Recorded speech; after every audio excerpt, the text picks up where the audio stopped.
And it is official, ladies and gentlemen. Tuesday, June 30th, it's gonna go down. Mexico, Ecuador. An opponent that it's not, it's not the most difficult opponent in the world, but it's not easy. And it's certainly not as easy as Scotland would have been. All due respect to Scotland. But let's just be honest here. Ecuador plays in CONMEBOL, a very tough footballing confederation that produces world class players like a factory. And Ecuador are actually having somewhat of a golden generation right now with their players. They're a defense oriented team, just like Mexico is. And they're riding high. They just defeated Germany, albeit a German B team of sorts. I hate, even bringing up B team, C team. A win is a win, because we always get it every time we beat the United States in a Gold Cup final or something. Oh, you guys beat our C team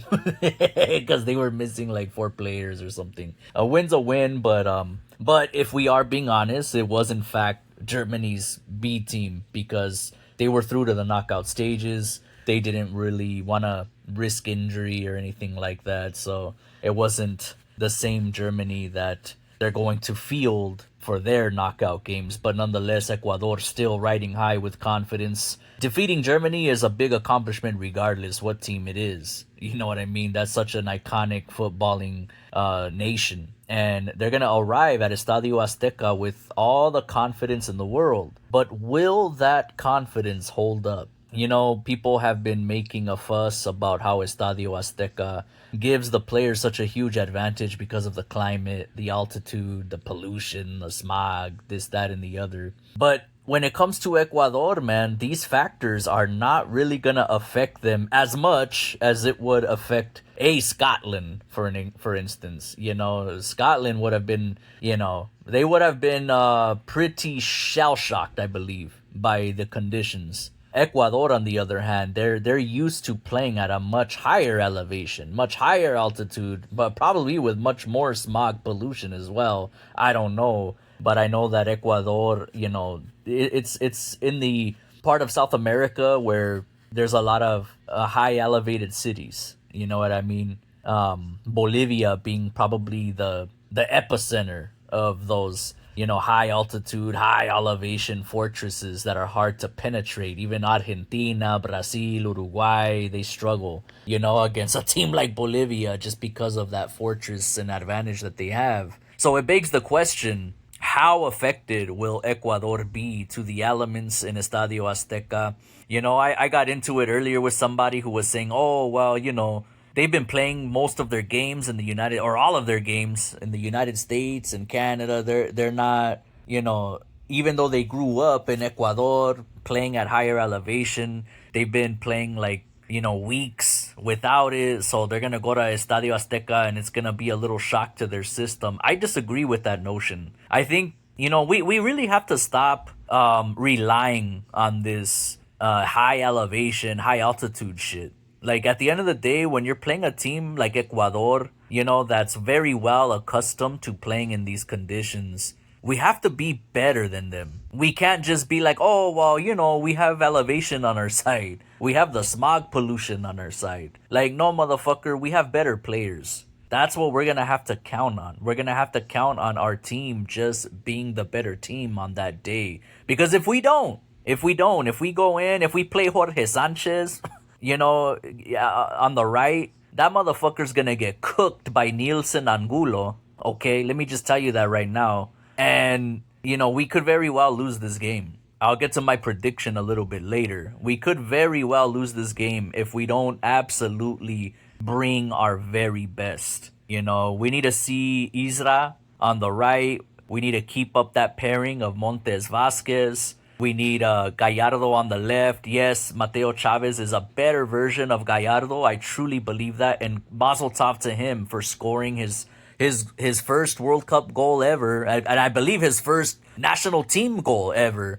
And being man of the match. Being awarded man of the match in the last game against the Czech Republic. But Gallardo has the experience. The stability, the experience. I think that Mateo could be a potential sub, but we should stick with what's been working, and that's my back line. In the midfield, I think it's settled. I think we need to rely on our capitan and trust in El Machin, Edson Alvarez. Obviously, Eric Lira, the pit bull that he is, he can be subbed in if need be. And we need to play Il Mora. We need to play him, man. This kid cannot be riding the bench anymore. I understand that El Vasco likes Brian Gutierrez. I like Brian Gutierrez myself. And I would like to see Brian and Mora play on the field at the same time. Just not in this game, though. That's a little too risky. We need more defense-oriented players for this one.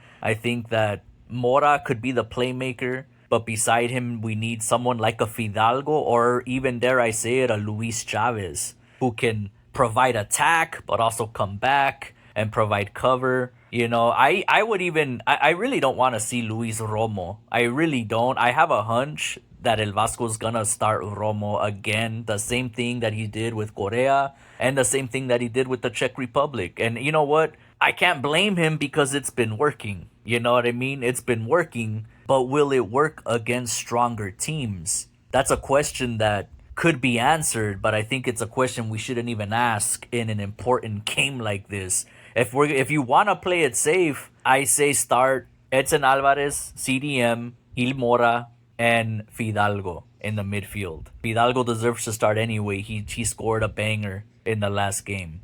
On the wings, of course, it's been working. Quiñones on the left, Piojo on the right with Raul starting. I don't want to see Santiago Jimenez touch the field again in this tournament. And Santiago Jimenez has never truly convinced me, man, that he is going to be that guy for us, that he is him. He has not convinced me. And I've been arguing with people about this for quite some time now. And they always throw it in my face about, oh, he scored the game-winning goal to win us the Gold Cup trophy. Who gives a fuck about the Gold Cup? You know what I mean? To me, it's more prestigious scoring goals at a World Cup than winning the Gold Cup trophy, homie. Scoring the game-winning goal to win a Gold Cup trophy. Like Mateo Chavez's goal is more impressive. The goal he scored against the Czech Republic in the group stage game. A group stage game that didn't even really matter, in most people's eyes, because we were already qualified to the knockout stages. Of course, I gave a little pushback on that in the last transmission on why it was a very important game. In fact, probably the second most important game of the group. And, I mentioned why in that transmission. But that goal that he scored was more impressive than Santi Jimenez game-winning goal to win the Gold Cup trophy 2 years ago or whatever. That's my opinion. Santi has not shown me anything that screams impressive. He needs to start. Yeah, he was tearing it up in the Eredivisie. A lot of people tear it up in the Eredivisie. That's not really gonna impress me all that much. I don't want to see Santiago Jimenez on the pitch again. I don't want to see Memote on the pitch again either. But I understand why he was brought. I understand, the purpose of him being there. But I don't want to see him on the pitch again either. For me, it's Raul, Hormiga, and then I guess Memote, I guess Santi could be the third string. But I really don't want to see that guy on the field again. He missed a goal that he missed a shot that he should have put in the game against the Czechs. It was unacceptable, man. He missed a shot that should have very much so went in. Gifted him. But that's the lineup I would go with, man. I think it's a little bit risky to not have Romo, just because I really want to say that Fidalgo could probably do what Romo does, but even better. But that hasn't been put to the test yet. That's the problem. How are we supposed to know if we haven't seen it? But just looking at it at face value, it's like, come on, man. Like, Fidalgo is a much superior player to Romo. I'm sure he could do all the things that Romo does. And then some, And during the knockout games, it's not a time where we should, especially against Ecuador, like, we shouldn't play scared against Ecuador. But it's funny for me to say that because that's how we played against South Africa, South Korea, and Czech. And I would have to say that, at least right now, Ecuador is superior to all of those teams. And we played scared against inferior opponents. especially more so against Korea, and in the first half against the Czech Republic. It was a dull first half. The second half though, it opened right wide open. It's gonna be an interesting game. I think Mexico really has to assert authority early, man. We cannot play that defensive, just lay back and back pass and kill time and wait to score a scrappy goal. Kind of like how South Africa was playing against Canada today. It really reminded me a lot of how Mexico has been playing, to be honest. Like they did it, but a lot more mediocre. But basically, what you saw from and it was ironic because Mexican fans that were there at SoFi Stadium, they were booing the game, and the Canadian fans too when South Africa had the ball. But the way South Africa was playing today against Canada is basically like they did their best Mexican national team impression in the first half. They were back passing, they were killing time, waiting for the opponent to make a mistake. You know what I mean? And we cannot play like that against Ecuador because Ecuador is gonna be doing the same thing. I'm gonna tell you right now, this has potential to be like the most boring game.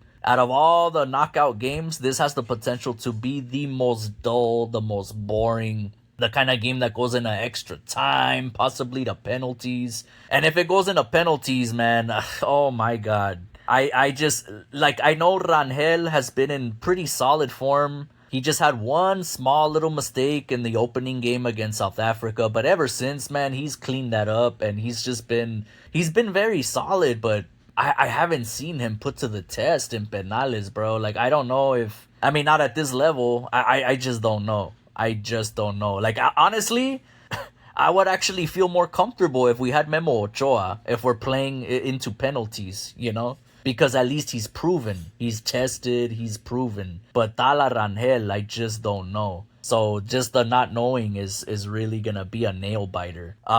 We cannot play like that, man. We need to assert authority. We can't afford to just sit back. We need to attack this team. We need to. It's a risk. They could get us on a counter, but I'm afraid that if we go into extra time, they're gonna take it to penalties, and we're gonna lose a penalty shootout. That's one scenario I could see happening, unfortunately, because honestly, I don't. First of all, again, I just don't trust Rangel 100%, only because he hasn't been tested. And then some of our other players, the only player I truly trust on penalties is Raul. Raul, he's literally a master penalty taker. Like that's literally his shtick. That's his whole character right there. I could see Raul putting away a penalty.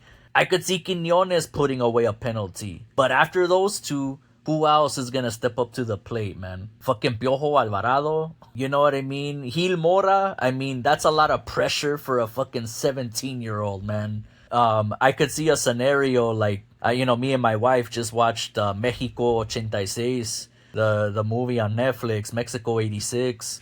About how all the political intrigue and corruption and stuff in Mexico's bid to get the 86 World Cup when Colombia could no longer host it. And it was funny because they showed a scene where apparently this happened in real life. I don't know. This is before my time. But apparently in the quarterfinals, Mexico was playing Germany and went into extra time, and then it went into penales, and the fucking players didn't even want to take the penalty kicks. They were scared. They were nervous. Hugo Sanchez pulled out. He's like, "Nah, bro, I'm not taking any penalties." I guess he didn't want to sacrifice his club career if in case he missed. Shot a howler, and I don't know.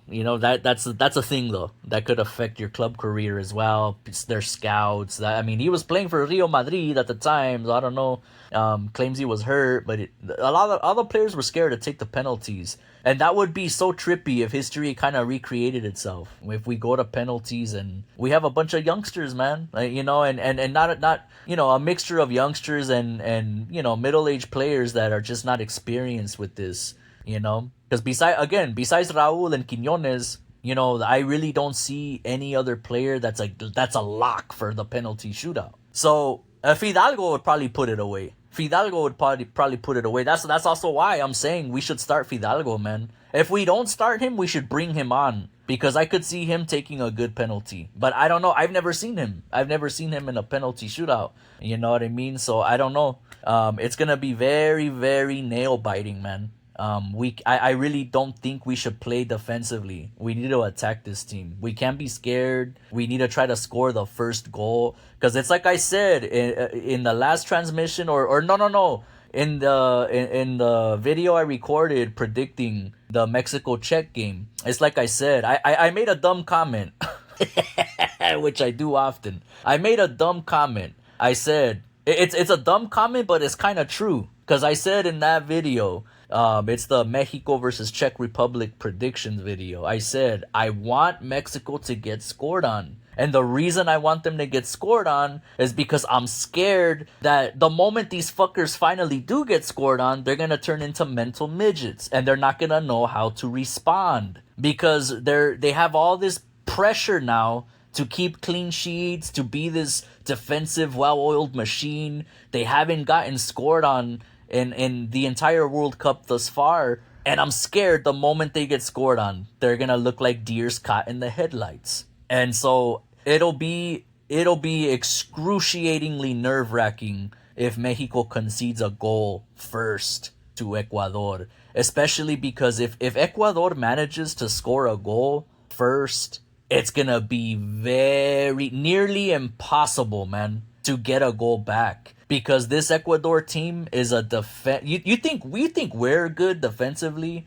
Bro, Ecuador is just like Mexico. I'm telling you, it's like we're playing ourselves. Real talk. It's kind of like we're playing ourselves. You know what I mean? Like it's weird because Ecuador is very similar to our play style. Very, very defense oriented. You know, they kind of struggle with the attack. I don't know who the attack favors, to be honest. I've heard some pundits say that we're actually favored in the attack with Raul and Quignon. I don't know about that, man. I know Ener Valencia is kind of mid these days, you know, but I don't know about Plata. You know, like he seems pretty strong, man. I don't know. I really don't know. I don't follow Ecuador like that. I know they've always been one of the scrappy teams. We have a winning record against them, as I mentioned in the last transmission. You know, I believe it's been like, I think we have 8 wins over them to 4 losses or something like that. Unless I'm confusing them for some other team. But we have a winning record. Point is, we have a winning record against them. But you know, the World Cup is a different animal. We cannot afford to concede, and we cannot afford to play that defensive shit, bro. Like, honestly, we need to work to get a goal. You know, I would say Mexico should play Ecuador kind of like the way they played South Africa, you know, because it was a boring game, but they were actually pressing up a little high, you know. They were pressing a little higher, putting more pressure on the African defense. That's how we should play Ecuador, you know. And I think that it's gonna be risky, but I think we can get a goal early. You know, as long as the team remains focused, doesn't get caught on a counter. I could see, oh man, in this game I could for sure see fucking Edson Alvarez get a yellow card. Cesar Montes get a yellow card. There's gonna be yellow cards, and this is gonna be a nasty game, guys. This is gonna be a nasty, nasty game. Maybe not quite as nasty as the South Africa game, cause damn, 3 red cards in a match in the opening game. I think that's unprecedented. I don't know. I'm not a fucking FIFA World Cup historian, but that's pretty crazy. But this game is gonna be pretty nasty too. You'll see, it's gonna be pretty nasty too. But with all of that said, I'm actually going to pick Mexico to win this game, and I would say I'm gonna probably surprise people, but I'm gonna say it's gonna be 2-0, bro. I could see Mexico win 2-0, maybe even 2-1. Actually, yeah, I'm gonna go with 2-1 actually, because I'm just hard pressed to believe that they're gonna continue to keep clean sheets into the knockout stages, bro. That's insane. Like, somebody's got to score on this team, and Ecuador does have the firepower to do that. I'm scared of Nielsen Angulo. That's who I'm scared of. That fucker's fast, and if we start Jorge Sanchez, he's gonna get burned, bro. He's gonna get fucking burned. Israel Reyes is not, you know, and Jorge Sanchez is faster than Isra, but Isra is a lot more stable. I feel a lot safer with him back there. You know, Jorge be out of position. That motherfucker be getting caught offside thinking he's a winger. And then El Piojo Alvarado has to come back and cover for him. Like, nah, bro.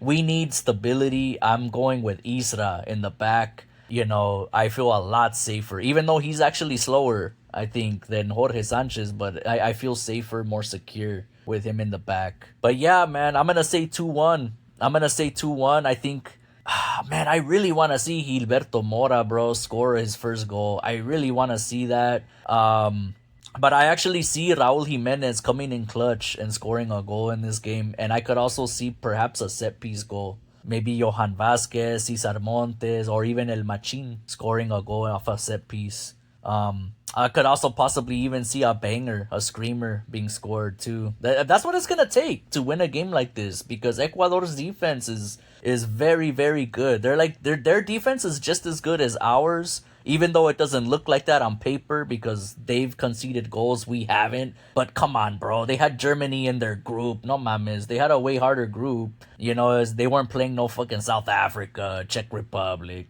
South Korea. Come on, But their defense, I would say, is pretty even to ours. They're a pretty even team, period. Like, all in all, I'm telling you, bro, Mexico versus Ecuador, Mexico might as well be playing itself. These teams mirror each other in a lot of ways. So there you have it.